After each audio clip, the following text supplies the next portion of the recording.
Peace and plants, good morning, afternoon, evening, depending on where you are, depending on what time you woke up.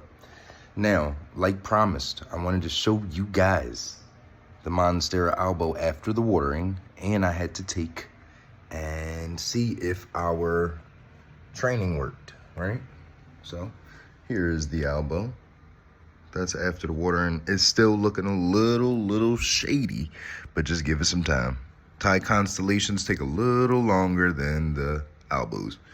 So here we go. All right, you guys can see that there.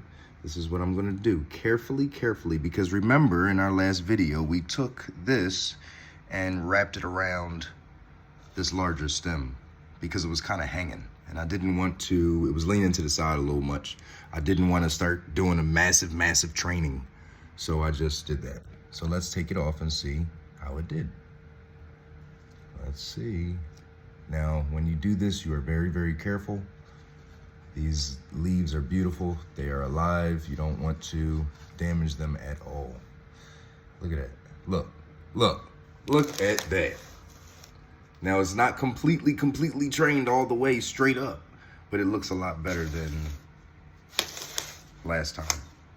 And you guys see that aerial root right there. It's not a game. Look at that. You see how it's coming out a lot more. Look at this. Now, if I wanted to, I could take and make a 45-degree angle cut down here for a new plant. So then I'd have 1, 2 plants.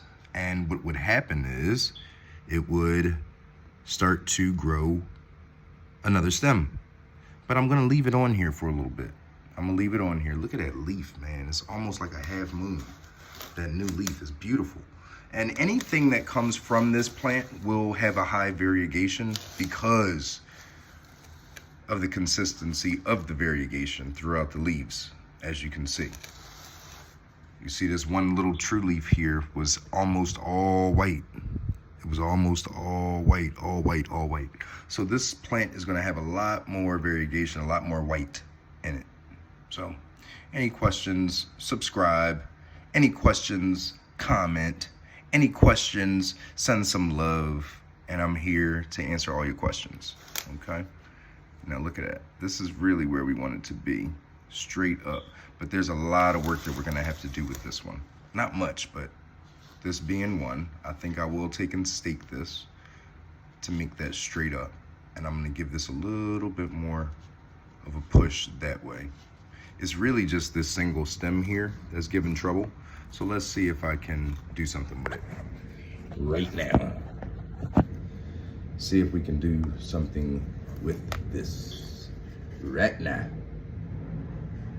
See if we can have it stand up. Now, all I'm doing right now is just feeling for a space in the soil so that I can kind of like move it. As you guys see, it's already working. Look at that, it's already working. It's already working. That's what it wanted. That's all it wanted. Huh? Monstera. Variegated Monstera albo. Right here. It's a beautiful plant. Look at this. It belongs in a magazine or something. With me on the side. Look.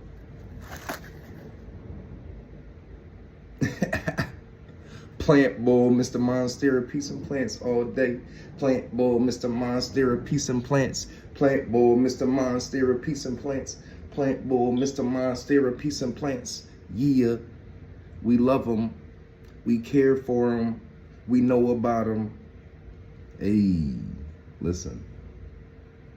Plant people, we just happy, man. You can't, if you're not all happy as a plant person, if you don't find the brighter side of life, and if you don't motivate yourself in different ways and do what you're supposed to do for your spirit as a plant person, I don't know what's going on, because that's what we do as plant people.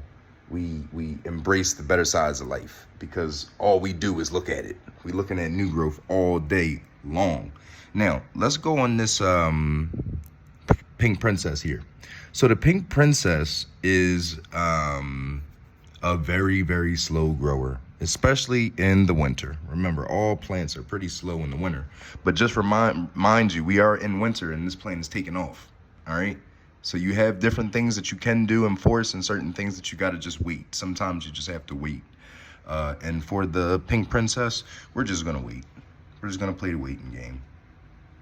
Okay? And do not worry, before I make a cut on this elbow, I will show you guys. Like I said, I will not be making this cut right here.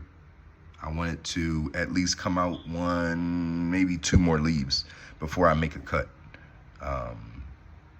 And that is because I want to keep some of this new growth with this plant. I don't want to just cut it and have it just be one stem again, okay? Because this is where we started from. I got this when it was one stem, and all of this is what we did at Peace and Plants. The plant bull did this right here. You see what I'm saying? So you got to be very, very careful before you make your cut. I urge everyone to do what I do as I do what I do. I will not steer you wrong. I've been doing this for years and years and years and years, and I've been selling them for longer. All right, so any questions about packaging and stuff like that too, I'm the guy. I'm here for you. All right, I am here for you. So just, we'll get into packaging and things like that and how to sell your plants. And if you're just giving gifts, you know, it's around that time. It's around that holiday giving time. If you're just giving a gift, I have videos already on the channel on how to package a proper packaging, but I'm going to do more getting closer to that season. Okay. All right. Like I said, any questions, don't hesitate to ask. Peace and plants all day. Much love. Yeah. Over and out.